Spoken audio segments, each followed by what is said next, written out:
Hello welcome आपका श्रीमती मोहरी देविता पढ़ाई करने महाविद्यालय के यूट्यूब चैनल पे। और हम कंटिन्यू डिस्कस कर रहे थे C4 पाथवे, जिसको हम हेस्लेक पाथवे भी बोल रहे थे, C4 साइकिल भी जिसको हम बोलते हैं, C4 पाथवे जिसका अनदर नेम क्या है यहाँ पे, हेस्लेक पाथवे बोलते हैं हम जिसको।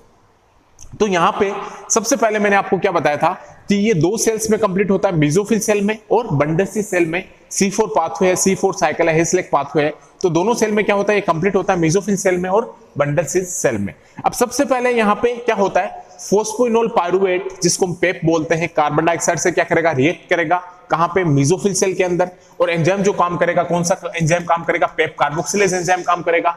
और यहाँ पे जो कोफैक्टर होगा वो क्या होगा, बायोटिन होगा, क्योंकि कार्बोक्सिलेशन की जितनी भी प्रोसेस होती है वहां पे जो कोफैक्टर होता है वो कौन होता है, बायोटिन होता है। ये आंख बंद करके ध्यान में रखना है कि जहां पे भी कार्बोक्सिलेशन होता है वहां पे कोफैक्टर कौन होगा, बायोटिन होगा। अब अगर बायोटिन होगा तो पेप कार्बोक्सिलेज की हेल्प से पेप कन्वर्ट हो रहा है किसमें, ऑक्जेलो एसीटेट में। और ऑक्जेलो एसीटेट के कितने कार्बन कंपाउंड है, 4 कार्बन कंपाउंड का बना होता है, कौन, ऑक्जेलो एसीटेट। तो ऑक्जेलो एसीटेट जब 4 कार्बन कंपाउंड का बना होता है, क्योंकि C4 साइकिल में पहला जो कंपाउंड बनता है वो 4 कार्बन कंपाउंड का बनता है, इसलिए इसको हम क्या बोलते हैं, C4 साइकिल बोलते हैं, C4 पाथवे बोलते हैं। अब ऑक्जेलो एसीटेट भी किसमें बन रहा है, मेसोफिल सेल में बन रहा है। अब ये ऑक्जेलो एसीटेट जो है वो मेसोफिल सेल को क्रॉस नहीं कर पाता है और बंडलसी सेल में नहीं जा पाता है, तो इसके लिए ये रिड्यूस होगा और मेलेट में कन्वर्ट होगा। और मेलेट में क्यों कन्वर्ट होता है, क्योंकि मेलेट जो है वो इजीली क्रॉस कर जाता है मेसोफिल सेल को, किसमें, बंडलसी सेल में। क्योंकि आप कई साइकिल पढ़ेंगे तो उसमें क्या होता है, मेलेट में ही चीजें कन्वर्ट होती है। और मेलेट जो है वो इजीली जो एक सेल से दूसरी सेल को क्या कर जाता है, वो क्रॉस कर जाता है। मेलेट एक सेल से दूसरी सेल को क्या कर जाएगा, वहां पे क्रॉस कर जाएगा। तो ऑक्जेलो एसीटेट किसमें कन्वर्ट हो गया, मेलेट में कन्वर्ट हो गया। और मेलेट जो है वो मेसोफिल सेल को क्रॉस करके किसमें आ गया, बंडलसी सेल में आ गया। और जैसे ही मेलेट बंडलसी सेल में आया तो यहाँ पे एक कार्बन रिलीज हो गया, कार्बन डाइऑक्साइड रिलीज हो गया, और वहां पे केल्विन साइकिल को क्या करने लगा, वो फॉलो करने लगा। क्योंकि वहां पे जो है वो केल्विन साइकिल को फॉलो इसलिए करेगा क्योंकि रूबिस को जो है वो कार्बन डाइऑक्साइड से क्या कर लेगा, बाइंड कर लेगा, और कार्बन डाइऑक्साइड का क्या कराएगा, वो फिक्सेशन कराएगा, और वो केल्विन साइकिल को फॉलो करेगा, और वो फिर क्या बनाएगा, वहां पे शुगर का फॉर्मेशन करेगा। और शुगर जो है वो फिर फ्लोएम के थ्रू ट्रांसपोर्ट होगा प्लांट के डिफरेंट पार्ट में, क्या हो जाएगा, वो ट्रांसपोर्ट हो जाएगा। तो अब एक कार्बन तो यहाँ पे भाई केल्विन साइकिल से क्या बन गया, शुगर बन गया। और शुगर जो है वो ट्रांसपोर्ट होगा किसके थ्रू, फ्लोएम के थ्रू क्या होगा, ट्रांसपोर्ट होगा। तो शुगर जब फ्लोएम के थ्रू ट्रांसपोर्ट होगा प्लांट के डिफरेंट पार्ट में, अब क्या होगा, एक कार्बन रिलीज हो गया। तो यहाँ पे कितने कार्बन बच गए, 3 कार्बन और बच गए। 4 कार्बन थे, एक कार्बन जब रिलीज हो गया तो यहाँ पे क्या कितने बच गए, 3 कार्बन बच गए।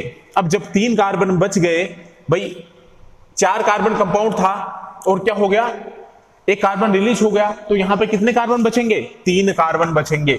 अब देखना, जब ये 3 कार्बन बचेंगे तो ये मेलेट जो है वो मेलेट किस में कन्वर्ट हो जाएगा, जब यहां पे एक कार्बन रिलीज हो गया था, भाई मेलेट तो 4 कार्बन कंपाउंड है, लेकिन एक कार्बन यहां पे रिलीज हो गया तो 3 कार्बन बचे। तो 3 कार्बन का यहां पे फिर क्या बनेगा, एक जैसी कार्बन रिलीज हो गया तो 3 कार्बन का यहां पे बन जाएगा पायरुवेट।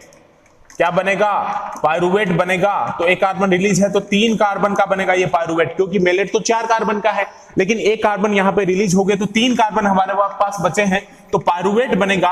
और पायरुवेट जो है वो यहां पे क्या है स्टूडेंट्स, 3 कार्बन का है। कितने कार्बन का है, 3 कार्बन का है। और पायरुवेट बना यहां पे, और पायरुवेट कहां पे बना है, बंडलसी सेल में पायरुवेट बना है।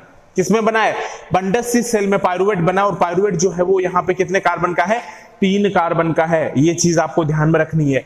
अब जब बंडलसी सेल में पायरुवेट बन गया तो ये फिर वापस किस में जाएगा, भाई मैं ये बना देता हूं इसमें ताकि आपको पता चले कि कौन सी चीज बंडलसी सेल में हो रही है और कौन सी प्रोसेस जो है वो मेसोफिल सेल में हो रही है।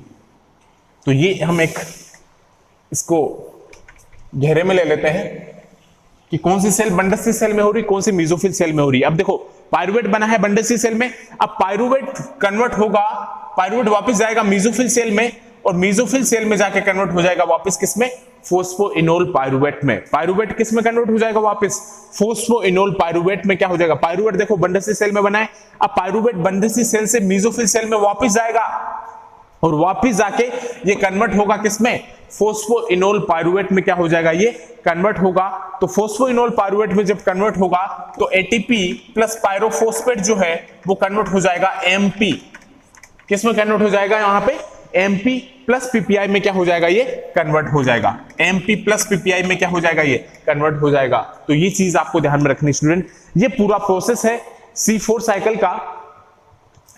मैंने एक रफली प्रोसेस बताया है। इसकी विथ एंजाइमेटिक प्रोसेस को भी हम देखेंगे कि एंजाइम्स यहाँ पे अलग अलग डिफरेंट एंजाइम्स यहाँ पे कैसे वर्क करते हैं।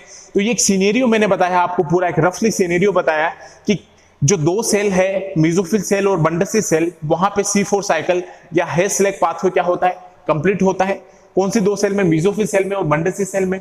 अब क्या होगा देखो कि सबसे पहले मेसोफिल सेल में प्रोसेस स्टार्ट होगी, तो फोस्फोइनोल पायरुवेट जो है वो क्या करेगा, कार्बन डाइऑक्साइड से क्या करेगा, रिएक्ट करेगा। कार्बन डाइऑक्साइड से रिएक्ट करेगा तो पेप कार्बोक्सिलेज एंजाइम यहाँ पे काम आएगा, और पेप कार्बोक्सिलेज एंजाइम जब यहाँ पे काम आएगा तो यहाँ पे बनेगा ऑक्जेलो एसीटेट 4 कार्बन कंपाउंड, और वो कहां पे बनेगा, मेसोफिल सेल में। अब ऑक्जेलो एसीटेट तो बंडसी मेसोफिल सेल को क्रॉस कर नहीं पाता, बंडसी सेल में आ नहीं पाएगा, तो ऑक्जेलो एसीटेट कन्वर्ट हो जाता है मेलेट में, और रिडक्शन होगा यहाँ पे।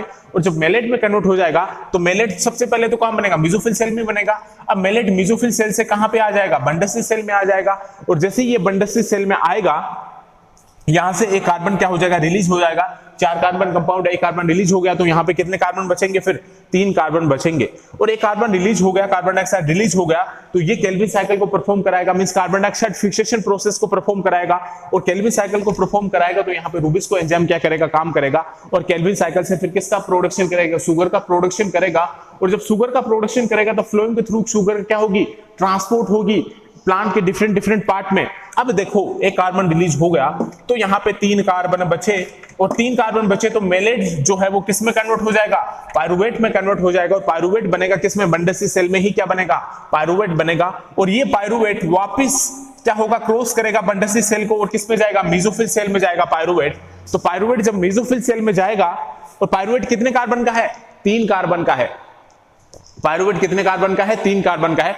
तो ये पायरुवेट जो है वो वापस किस में जाएगा, मेसोफिल सेल में जाएगा, और कन्वर्ट हो जाएगा फोस्फोइनोल पायरुवेट में, और एटीपी प्लस पीआई जो है वो एमपी में क्या हो जाएगा, कन्वर्ट हो जाएगा। तो ये पूरा प्रोसेस है इसमें। ये आपको आई होप कि आपको समझ में आया होगा, क्योंकि कार्बन डाइऑक्साइड और पेप मिलके ही क्या बना रहे हैं, यहाँ पे ऑक्जेलो एसीटेट की प्रोसेस को कंप्लीट कर रहे हैं, ऑक्जेलो एसीटेट बना रहे हैं। तो आई होप कि आपको ये पूरा अंडरस्टैंड हुआ होगा, आपको क्लियर हुआ होगा कि ये जो प्रोसेस है ये कैसे हो रही है, कैसे 2 सेल में कंप्लीट हो रही है, मेसोफिल सेल में और बंडसी सेल में। इसको हमने अच्छे से देखा है। अब इसमें एक चीज हम ये देखते हैं कि जो रूबिस्को है जो कहां ऑपरेट हो रहा है, रूबिस्को कैन ऑपरेट, जो रूबिस्को है, या रूबिस्को भी तो काम आ रहा है, एक कार्बन रिलीज हो रहा है, तो rubisco can operate high carbon dioxide concentration में। क्या हो रहा है, रूबिस्को ऑपरेट हो रहा है। Rubisco can operate under high carbon dioxide concentration in the bundle sheath cell में। कहां पे हो रहा है, in the bundle sheath cell में। तो rubisco can operate high carbon dioxide concentration in bundle sheath cell में, क्या कर रहा है, ऑपरेट कर रहा है। इट वर्क्स मोर एफिशिएंटली, यहां पे ये वर्क करेगा, देखो इट वर्क्स मोर एफिशिएंटली, ये मोर एफिशिएंटली काम करेगा C3 प्लांट की बजाय। यहां पे ये मोर एफिशिएंटली काम करेगा then in C3 plants, then in C3 plants. तो देखो रूबिस्को यहां पे भी काम आ रहा है, मेसोफिल सेल बंडसी सेल में भी रूबिस्को क्या कर रहा है, केल्विन साइकिल को फॉलो कर रहा है थोड़ा सा, मींस कार्बन डाइऑक्साइड को फिक्सेशन कर रहा है।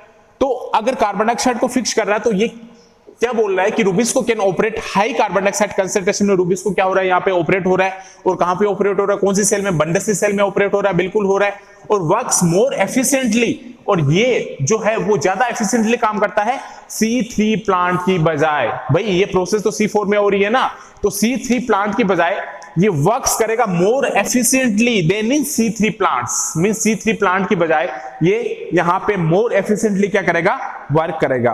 तो ये आपको थोड़ा सा इसमें ध्यान में रखना है। और C4 प्लांट कंजुगेटली, जो C4 प्लांट्स होगा, C4 प्लांट्स, इसको रूबिस्को क्या चाहिए, थोड़ा ही चाहिए। C4 प्लांट जो है need less of this enzyme, C4 plant need less of this enzyme, means rubisco C4 plant को तो क्या चाहिए, थोड़ा ही तो चाहिए, जो कार्बन डाइऑक्साइड को यहाँ पे क्या करा देगा, फिक्स करा देगा, और केल्विन साइकिल को क्या करा देगा, यहाँ पे थोड़ा बहुत फॉलो करा देगा, और कार्बन डाइऑक्साइड क्या हो जाएगी, थोड़ी बहुत फिक्स हो जाएगी, और वहां पे सुगर मॉलिक्यूल का क्या हो जाएगा, फॉर्मेशन हो जाएगा, और वो फ्लोइंग के द्वारा क्या हो जाएगा, डिफरेंट डिफरेंट प्लांट्स पार्ट में ट्रांसफर हो जाएगा। तो ये एक रफली ओवरऑल प्रोसेस बताया मैंने C4 साइकिल का। आई होप कि आपको क्लियर हुआ है कि कैसे मेसोफिल सेल में क्या प्रोसेस होती है, बंडल सेल में क्या प्रोसेस होती है, और कॉम्पिटिटिव एग्जाम में यहीं से क्वेश्चन पूछा जाता है। आपको ऑप्शन दे दिया जाएगा कि बंडल सेल में क्या हो रहा है, मेसोफिल सेल में क्या हो रहा है। तो ये आपको ध्यान में रखना है कि कौन सी चीज कहां पे बन रही है, कौन सी सेल में बन रही है, और कैसे ट्रांसपोर्टेशन हो रहा है इनका, ये आपको ध्यान में रखना है। आई होप कि आपको क्लियर हुआ होगा। थैंक्स।